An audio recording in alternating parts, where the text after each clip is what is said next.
Parliament లో మరోసారి నోట్ల కట్టల దుమారం రేగింది. రాజ్యసభలో ఒక ఎంపీ సీటు కింద కరెన్సీ కట్టలు దొరకడంతో సభలో తీవ్ర గందరగోళం చోటు చేసుకుంది. దీనిపై అధికార విపక్షాల మధ్య మాటల యుద్ధం జరగగా ఇలాంటి ఘటనలు సభ సమగ్రతను దెబ్బతీస్తాయని బీజేపీ వ్యాఖ్యానించింది. A wad of currency notes was recovered by the security officials from seat number 222 presently allotted to Shri Abhishek Manu Singhvi, elected from the state of Telangana for the term 2024 to 2026. Parliament శీతాకాల సమావేశాల్లో కీలక పరిణామం చోటు చేసుకుంది. ఎగువ సభలో భారీగా నగదు పట్టుబడింది. ఎంపీ అభిషేక్ సింఘ్వి సీటు వద్ద నోట్ల కట్ట లభ్యమైనట్లు రాజ్యసభ చైర్మన్ జగదీప్ ధన్కర్ తాజాగా వెల్లడించారు.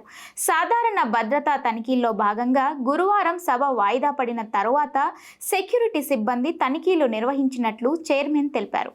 ఈ తనిఖీల్లో 500 నోట్లతో ఉన్న నగదు కట్టను గుర్తించినట్లు, సీట్ నెంబర్ 222 నుంచి భద్రతా అధికారులు కరెన్సీ నోట్లను స్వాధీనం చేసుకున్నట్లు పేర్కొన్నారు. ఆ సీటు ప్రస్తుతం తెలంగాణ రాష్ట్రం నుంచి ఎన్నికైన ఎంపీ అభిషేక్ మను సింఘ్వికి కేటాయించిందిగా గుర్తించినట్లు చైర్మన్ వెల్లడించారు. ఈ అంశంపై విచారణకు ఆదేశించినట్లు ధన్కర్ వెల్లడించగా, మరోవైపు తాజా ఘటనపై కాంగ్రెస్ ఆందోళన వ్యక్తం చేసింది.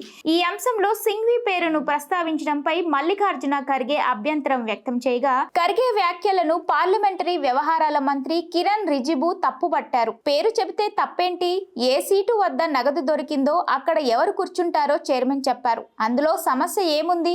ఇలా నోట్ల కట్టలను సభకు తీసుకురావడం సరికాదని, దీనిపై సీరియస్ గా దర్యాప్తు జరగాలని అన్నారు. ఈ ఘటనతో రాజ్యసభ సమగ్రతకు దెబ్బతీశారంటూ బీజేపీ జాతీయ అధ్యక్షుడు జేపీ నడ్డా కాంగ్రెస్ పార్టీపై మండిపడ్డారు.